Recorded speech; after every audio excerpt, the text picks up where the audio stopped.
May you find your peace. Today's piece is about revisiting and looking back. It's okay to look back, right? It's okay to remember where you came from. But can't get caught staring, stupid bitch. Going back into, serving the inner child, right? That requires a look back. And you can't neglect that. You have to be able to, acknowledge the seeds. You can't really appreciate the leaves if you're not remembering where the seeds, all the hard nights where there was no water, this, that, and the third. You got to know where you came from. But it gets tricky there where you're trying not to carry that with such a weight that feels, as heavy as it was when you were carrying it in the first place, because that just means you're still carrying it.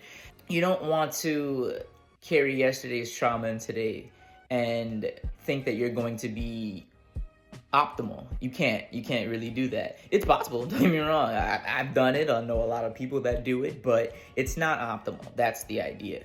I think that revisiting old ideas, revisiting old versions of yourself, it's very key to getting to that next step in your evolution as a person, because it is still all of those things, right? It's just a renowned version of that. I think my favorite thing about the fact that I've been making music over the last couple years is I can dive into my 18-year-old mind and see how I viewed the world, and then go to my 21-year-old mind and see how that version of me viewed the world, and how it opposed to not even just me now, but the one at 18, I changed my mind so fucking much. It's just like, on a small scale. So when I'm actually evolving, it's just like, whoa, is this even the same nigga? I have infinite storylines. I have infinite versions of myself in this dimension alone, being able to see, the evolution from little tiny, not knowing shit me to, oh shit, that nigga's head's kind of big, but he's good at school, he can read and shit, that's nice. And then getting a little bit more tech savvy, and then diving deep into art in high school and really finding myself, and then in college just opening up and being, I only went for a couple months, but I went. And I'm going back probably, so to getting to a point where I'm just free enough to be like, I'm gonna put my ideas on the internet. You know what I'm saying? Getting over that fear of being perceived by lots of people at once. I remember being scared to do presentations in school. You know what I'm saying? So the fact that I'm able to, even though I only done 3 performances, get on stage and talk my ideas, that's so crazy to me. And that goes back into what I was saying,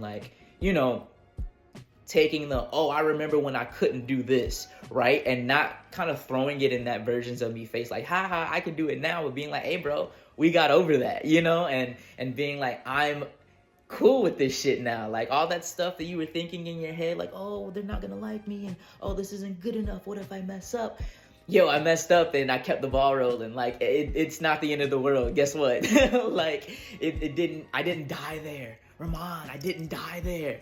Just every time I had a moment where it was just the end of the world, I wish right now I could just go to me and be like, Ramon, it wasn't the end. It wasn't the end. It might have felt like it everywhere, in your toes, your elbows, your goddamn knees, but it wasn't there. You're still here. I'm still going, gang. I'm still going, and I have more stuff to do. That's why you revisit. I revisit to update old me. Hey, bro, it's popping over here. It's popping. I'm glad you didn't give up, and I won't. Some things are worth revisiting. I don't really want to get into revisiting things and it wasn't worth it. It's just, that's not even worth talking about, I love the idea of being able to go back and not even things just be all good and sugar and sprinkles. It's just yeah, that happened and that was bitching. I love that. I love that so much. And it does make me more appreciative for today and tomorrow. And not to look too far in the future, but the fact that this version of me is going to be perceived by a future version of me and be whoa, you know what I'm saying? And this will be something that I revisit. I think that is just so interesting. And it really is a good reason, for me at least, to want to stay. To be able to look back and be whoa, I kept doing the thing. Hard. That's awesome. Sometimes I am a little bit resistant to change, but I'm glad that my chest is opening up. It's getting a lot easier to digest. I'm starting to embrace it. I'm starting to love it, and I'm starting to just want to change shit, you know? But with all that being said, I, with my eyes, will see you. Guess when? Tomorrow. Yeah, tomorrow. Yep.